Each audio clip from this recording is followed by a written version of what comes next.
My name is Myron Wigness with Hi-Hog Farm and Ranch Equipment out of Calgary, Alberta. What we're going to look at today is our new hydraulic squeeze chute. We went to a few different concepts than what some of the competition chutes were. A lot of the old hydraulic squeeze chutes were pretty good feedlot chutes, but there wasn't enough access or enough chute capacity for the cow-calf guy. We come up with this parallel axis squeeze chute.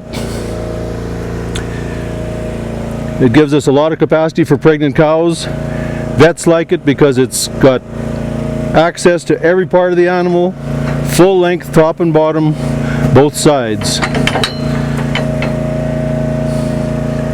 With every squeeze chute Hi-Hog builds is totally reversible. In order to be able to say that, you have to be able to open up both sides. So every chute we build, you can sort 3 different ways out of. You can shoot them out that side, left side, or straight ahead. You have quick, simple latches, one-hand latches even with mitts on, full length access to the top of your animal, both sides.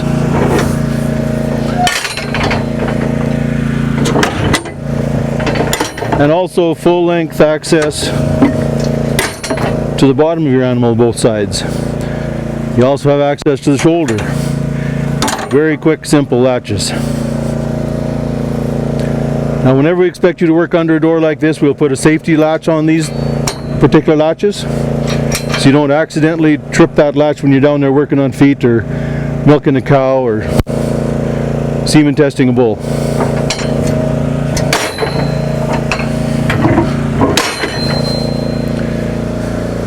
We put our controls on a swing arm so that you can always see what you're doing. You can come right up to the front of the chute and operate it.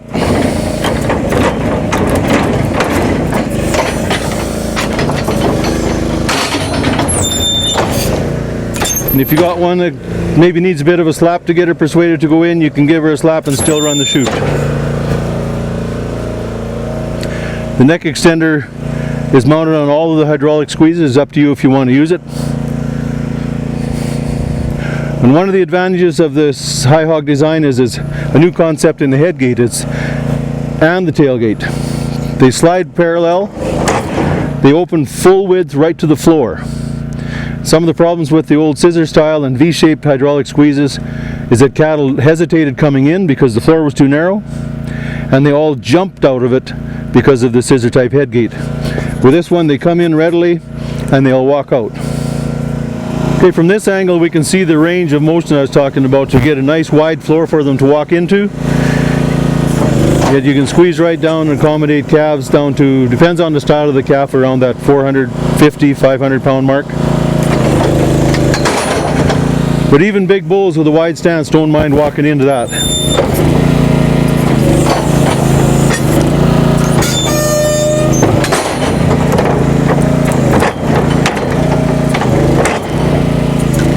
You'll also notice that our power pack is not on top of the squeezes like a lot of the competitors.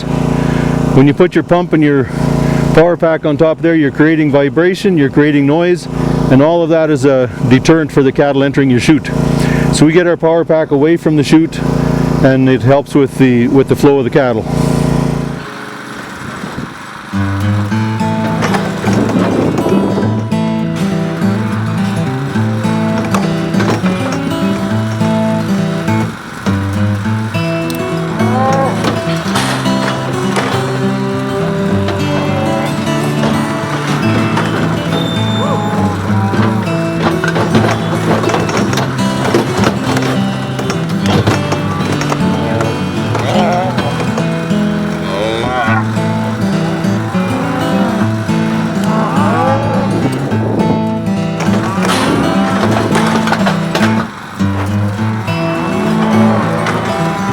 What we're operating it with today is a 5 horsepower Honda gas power pack.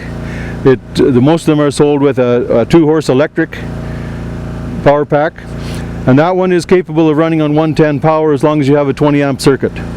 If you have a 220 power available, of course your motor will last a little longer, but the 110 power or 115 power is available almost anywhere, and it will run the chute as long as you have a 20 amp circuit. When they're set up at the factory, most of our chutes are run from the left hand side, so the plumbing on these is sequenced back to front.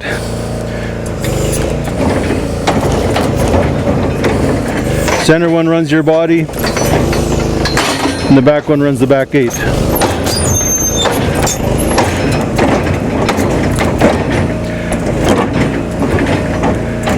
Now you can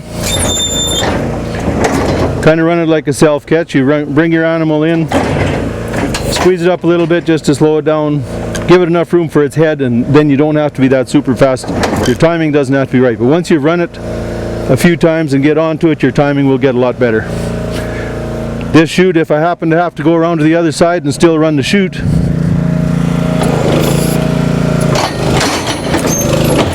I can do that. To set your pressures, we have an independent pressure setting for each ram. There's a gauge here, you can see exactly what you're doing. Most people seem to be setting them at around that between 800 and 1,000 pounds to work their animals. There's also pressure relief. There's a main relief valve right here which controls your entire valve pressure. Independent on each spool at the back.